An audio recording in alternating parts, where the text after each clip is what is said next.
Me acompaña el doctor Juan Pardinas, director general del Instituto Mexicano para la Competitividad. Juan Pardinas es doctor en Economía por la London School of Economics, posee la maestría en Economía por la Universidad de Sofía en Tokio y estudió Ciencias Políticas en la UNAM.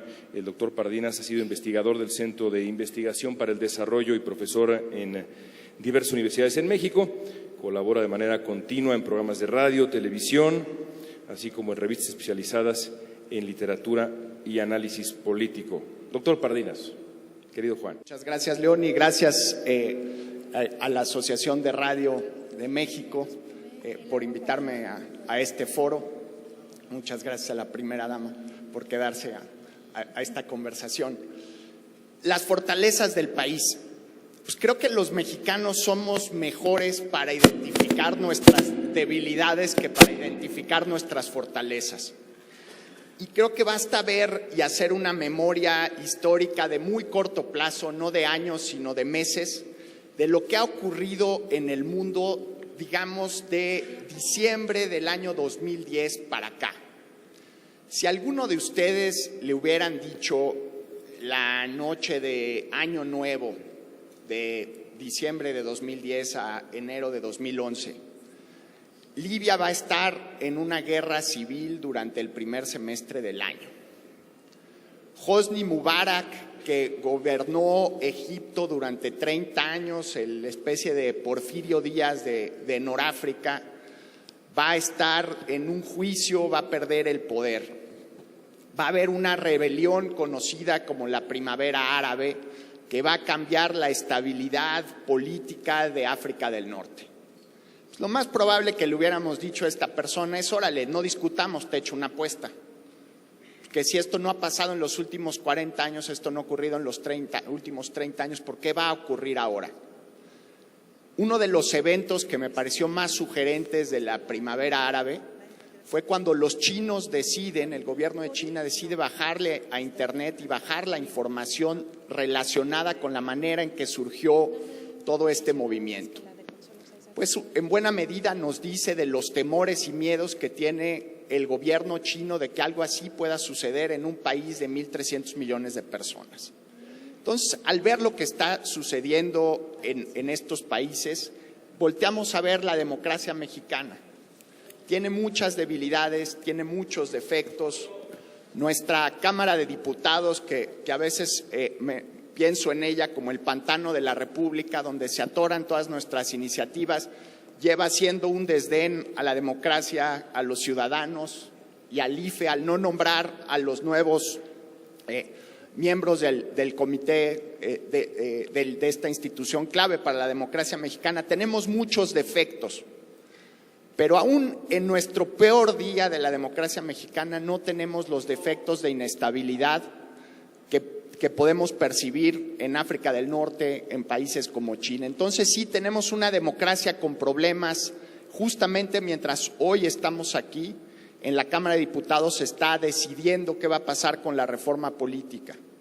Y ojalá avanzáramos hacia una democracia en que los ciudadanos podemos castigar a nuestros representantes electos vía el mecanismo de reelección, que sea un castigo unipersonal, no que sea un castigo abstracto. Aún así, aunque no lo logremos, tenemos un sistema político que garantiza una cosa fundamental: certidumbre. Existe un margen de incertidumbre de quién va a ganar las próximas elecciones, pero no existe un margen de incertidumbre de qué sistema político vamos a tener, de qué tipo de régimen va a gobernar nuestro país hacia el futuro. Entonces, volviendo a la premisa inicial de que los mexicanos tenemos diagnósticos más claros de nuestras debilidades que de nuestras fortalezas, creo que hemos logrado construir una democracia con muchas debilidades, con errores, pero de todos modos debe ser un motivo de orgullo. Otra de las razones de las fortalezas, y también vinculada al margen de incertidumbre que ha traído 2011 en el mundo.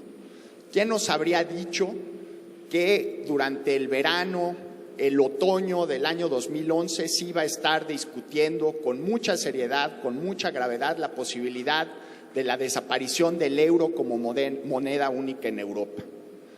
Que los problemas fiscales de un país por falta de transparencia fiscal en Grecia iba a generarle problemas a ahorradores en bancos en Francia, que Alemania estaría en una posibilidad de debilidad fiscal y necesidad de cobrar impuestos para ayudar a salvar y proteger la estabilidad económica de todo un continente. También en México tenemos muchos problemas económicos, hay muchas cosas que cambiar, pero ya quisieran las economías europeas tener la estabilidad fiscal que tenemos hoy en México. Entonces, evidentemente hay muchos problemas, pero esta crisis de 2011 nos toma en una situación muy sólida de nuestros bancos y de la posición de la deuda pública. Otro de los problemas que oímos con mucha frecuencia en el país, el fenómeno de los ninis, los jóvenes que ni trabajan y ni estudian. Efectivamente es un reto porque a estos jóvenes les tenemos que garantizar oportunidades de empleo y de educación. Pero me tocó hace unos días conversar con una compañera japonesa de la universidad y me pareció una conversación terrible y trágica. En Japón ahorita hablan de las personas, de los adultos mayores, de las personas arriba de 70 años, más o menos en los mismos términos como en México hablamos de los líderes sindicales. Se están llevando todos los recursos, no transparentan, no rinden cuentas, son un grupo privilegiado.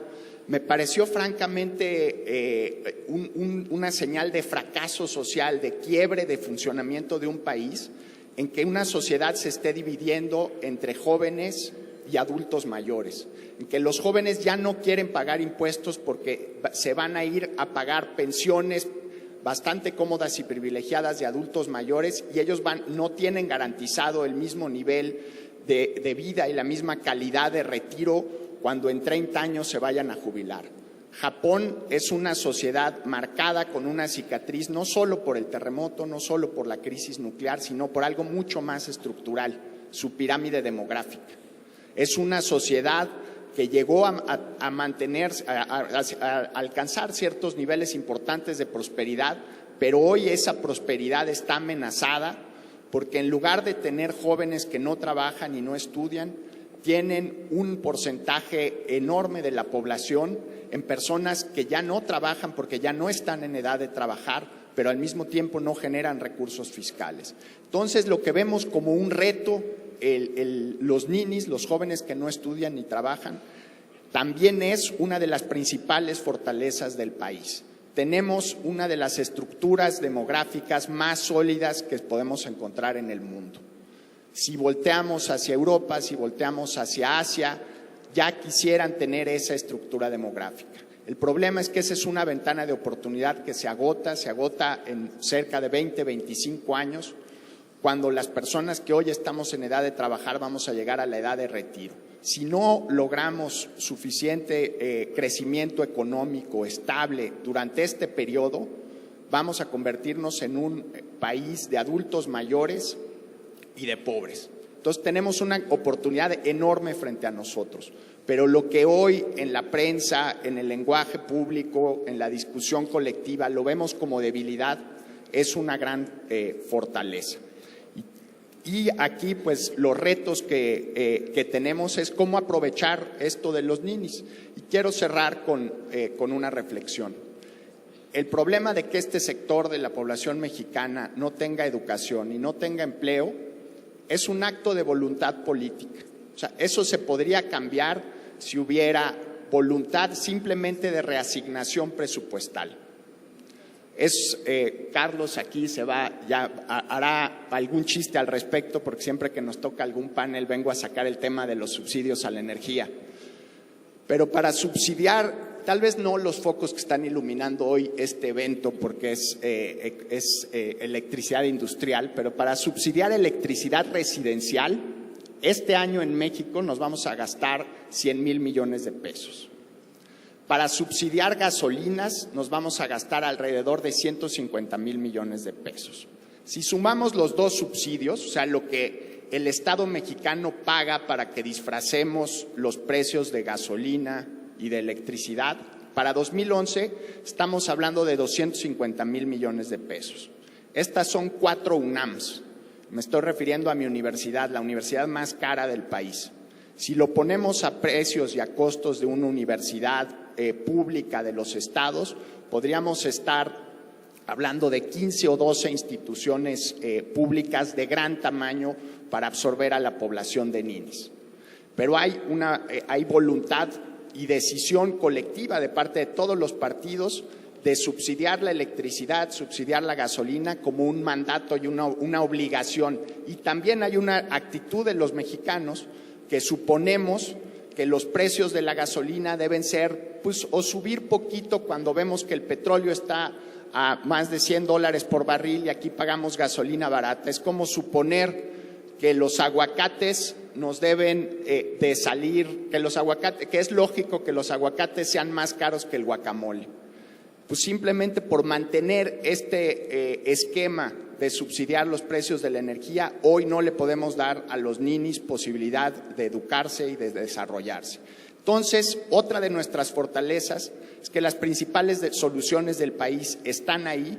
Lo único que hace falta es suficiente presión de la sociedad para que los actores políticos tomen las decisiones correctas. Muchísimas gracias.